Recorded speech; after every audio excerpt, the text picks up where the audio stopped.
বাংলা সাহিত্যের ইতিহাস নিয়ে ঘাটাঘাটি করতে গেলেই আমরা জানবো যে বাংলা সাহিত্যের যুগ বিভাজন করতে গেলে আমরা বাংলা সাহিত্যকে তিনটি যুগে ফেলতে পারি, অর্থাৎ আদি যুগ, মধ্যযুগ এবং আধুনিক যুগে আমরা বাংলা সাহিত্যকে ভাগ করতে পারি। এবং আমরা জানি যে মধ্যযুগে আমরা যদি একটু তাকাই তাহলে মধ্যযুগের অন্যতম নিদর্শন হচ্ছে মঙ্গল কাব্য। মঙ্গল কামনার উদ্দেশ্য করে যে সকল কাব্য লেখা হতো সেগুলোকে আমরা জানি মঙ্গল কাব্য। আমরা অন্যদিকে আমরা ইনফরমেশন পাই যে সাধারণত এক মঙ্গলবার থেকে শুরু করে অন্য মঙ্গলবার পর্যন্ত পাঠ করা হতো এই মঙ্গল কাব্য। এবং আমরা জানি যে লোক সাহিত্যে এই মঙ্গল কাব্যের গুরুত্ব অনেক ছিল। এমনই বহু মঙ্গল কাব্যের মধ্যে আমরা মধ্যযুগের বিশেষ তিনটি মঙ্গল কাব্য এখন খেয়াল করব, যেটা পরীক্ষায় অনেকবার আসে। তেমনি কিছু মঙ্গল কাব্য, তিনটা মঙ্গল কাব্য হচ্ছে মনসা মঙ্গল, চণ্ডী মঙ্গল এবং অন্নদা মঙ্গল। মূলত মনসা হচ্ছে সাপের দেবী। সো সাপের দেবী, সাপের উপদ্রব থেকে বাঁচার জন্য সাপের দেবীর কাছে মঙ্গল কামনা করবার জন্য যে কাব্য লেখা হতো সেটাকে আমরা বলি মনসা মঙ্গল।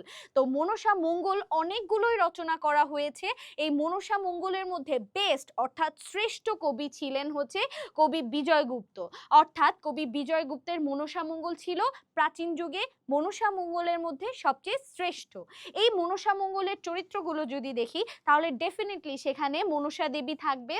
এরপর থাকবে হচ্ছে চাঁদ সওদাগর, চাঁদ সওদাগরের স্ত্রী সনকা এবং চাঁদ সওদাগরের পুত্র লক্ষ্মীনন্দর এবং তার বউ বেহুলা।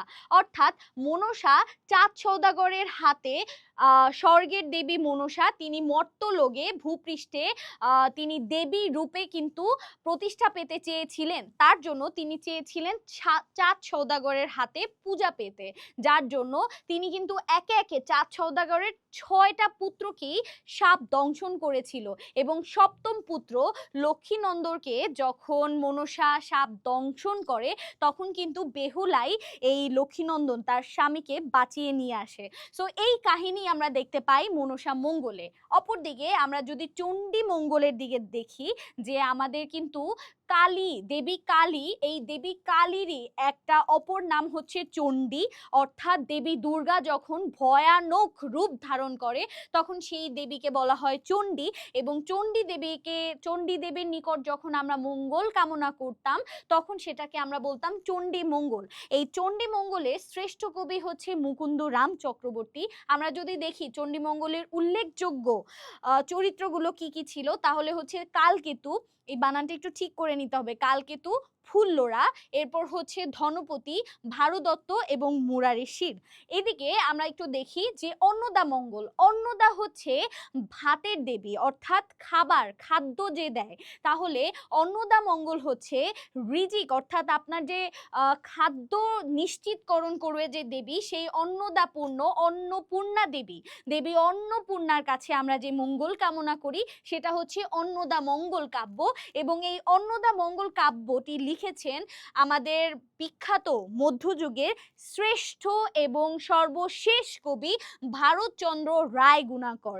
বিসিএস একটা প্রশ্ন এসেছিল, আমার সন্তান যেন থাকে দুধে ভাতে, কে বলেছে? এই যে মঙ্গল কাব্য, অন্নদা মঙ্গল কাব্যের ঈশ্বর পাটনি তিনি বলেছেন। তো এই অন্নদা মঙ্গলের অন্যতম চরিত্রগুলো আমরা দেখি যে মানসিংহ, ভবানন্দ, বিদ্যাসুন্দর, হীরামালিনী এবং ঈশ্বর পাটনি। তো এই ছিল আমাদের আজকের মঙ্গল কাব্য। এবং মঙ্গল কাব্যের মধ্যে আমরা মূলত এই তিনটা মঙ্গল কাব্যকেই বিশেষ গুরুত্ব দিয়ে থাকি। সো আশা করি ভিডিওটা আপনাদের জন্য গুরুত্বপূর্ণ ছিল।